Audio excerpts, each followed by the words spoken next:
Hello बच्चों, let's read the question. In induction the charge induced in the near surface of dielectric is, here we have given four options: A equal and dissimilar, B greater and dissimilar, C lesser and dissimilar, and D equal and similar. Now to answer this question, first we will discuss here the key concept, and here the key concept is effect of dielectric on electric field.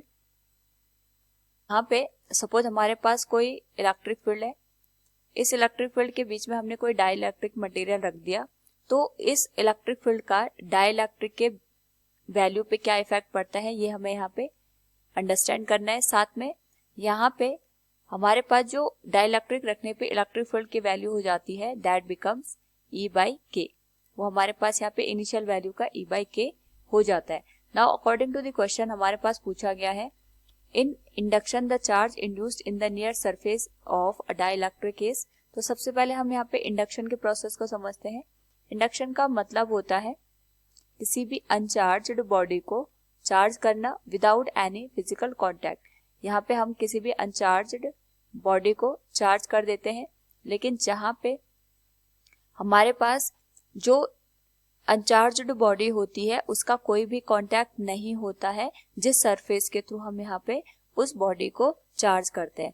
Now यहाँ पे हमारे पास question में दे रखा है in induction the charge induced in the near surface of dielectric is. तो यहाँ पे उसकी वैल्यू क्या होगी, हम इसको इस तरीके से समझ सकते हैं.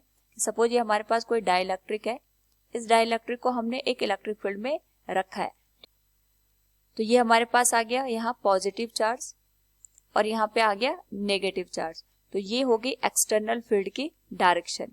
अब इसी एक्सटर्नल फील्ड में हमने यहाँ पे डाइलेक्ट्रिक को प्लेस किया है. डाइलेक्ट्रिक अपने आप में एक नॉन कंडक्टिंग बॉडी होती है, तो यहाँ पे हमने जो इलेक्ट्रिक फील्ड है इस सोर्स का, यहाँ पे जो हमारे पास डाइलेक्ट्रिक है इससे कोई भी कांटेक्ट नहीं कराया, लेकिन यहाँ पे क्योंकि पॉजिटिव चार्ज है तो ये नेगेटिव चार्ज को यहाँ पे अक्यूमुलेट कर देगा. इसके करस्पॉन्डिंग यहाँ पे जो नेगेटिव चार्ज यहाँ जनरेट हुआ है, it is due to the shifting of the electron, और दूसरी ओर हमारे पास यहाँ पे पॉजिटिव चार्ज इंड्यूस हो जाएगा.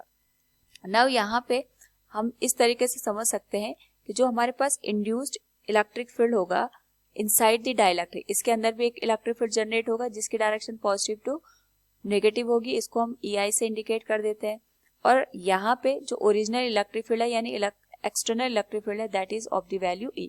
तो जैसे हम यहाँ पे डाइलेक्ट्रिक को प्लेस करते हैं in the external electric field, तो जो हमारे पास यहाँ पे नेट इलेक्ट्रिक फील्ड की वैल्यू होगी, it will be given as E-EI. तो यहाँ पे जब हम डाइलेक्ट्रिक को प्लेस कर देते हैं इन एनी इलेक्ट्रिक फील्ड, तो हमारे पास जो इलेक्ट्रिक फील्ड की वैल्यू हो जाती है that get reduce by 1/K. ये हमने की कॉन्सेप्ट में भी देखा था. तो जो यहाँ पे नेट इलेक्ट्रिक फील्ड की वैल्यू होगी, it will B E/K equals E-EI. तो यहाँ से अगर हम EI यानी इंड्यूस्ड इलेक्ट्रिक फील्ड की वैल्यू देखें, ये EI हमारे पास है इंड्यूस्ड इलेक्ट्रिक फील्ड, तो ये आ जाएगा E-E/K, यानी E को कॉमन लेके ये बन जाएगा 1-1/K. तो यहाँ से अगर हम देखें तो जो हमारे पास इंड्यूस्ड फील्ड है उसकी वैल्यू यहाँ पे एक्सटर्नल फील्ड से रिड्यूस हो गई है. जब हमने डाइलेक्ट्रिक नहीं रखा था, ये E हमें तब बता रहा है इलेक्ट्रिक फील्ड की वैल्यू जब हमने डाइलेक्ट्रिक को हटा दिया था. तो यहाँ पे जब हम डाइलेक्ट्रिक को प्लेस कर देते हैं तो जो हमारे पास ओरिजिनल इलेक्ट्रिक फील्ड है उसकी वैल्यू डिक्रीज हो जाती है बाय द फैक्टर E/K. तो एक तो हमें ये समझ में आया, यहाँ पे जो इलेक्ट्रिक फील्ड होगा उसकी वैल्यू लेसर हो जाएगी. दूसरा, अगर हम बात करें यहाँ पे कि जो वैल्यू है वो सिमिलर रहेगी या डिसिमिलर, यहाँ पे अगर हम इस कंडीशन को देखें कि हमारे पास यहाँ पे जो इलेक्ट्रिक फील्ड है of the external field, it can be written as electric field of the external field can be given as E directly proportional to Q. यहाँ पे हमारे पास जो इलेक्ट्रिक फील्ड होता है वो चार्ज के डायरेक्टली प्रोपोर्शन में होता है. ये तब की कंडीशन बता रहे हैं हम जब हमने यहाँ पे डाई इलेक्ट्रिक को प्लेस नहीं किया है. नाउ यहाँ पे जैसे हम डाई इलेक्ट्रिक को प्लेस कर देते हैं, उस पर्टिकुलर केस में हमारे पास जो इंड्यूस्ड इलेक्ट्रिक फील्ड की वैल्यू होती है, इसको हम यहाँ पे लिख सकते हैं EI is directly proportional to the QI।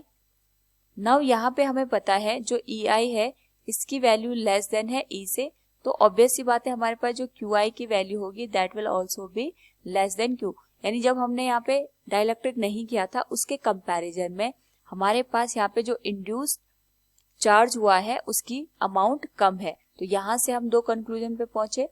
In induction the charge induced in the near surface of dielectric is, एक तो ये हमारे पास यहाँ पे स्मॉलर वैल्यू का होता है, दूसरा यहाँ पे जो चार्ज का अमाउंट होता है ये डिसिमिलर होता है due to the presence of the dielectric, जो कि अपने आप में एक नॉन कंडक्टिंग बॉडी होती है और इसमें फ्री इलेक्ट्रॉन्स या फ्री चार्जेस अवेलेबल नहीं होते हैं। So from the given option we can say it will be lesser and dissimilar. Option C will be the correct one. Hope all you understood it. Thank you and best of luck.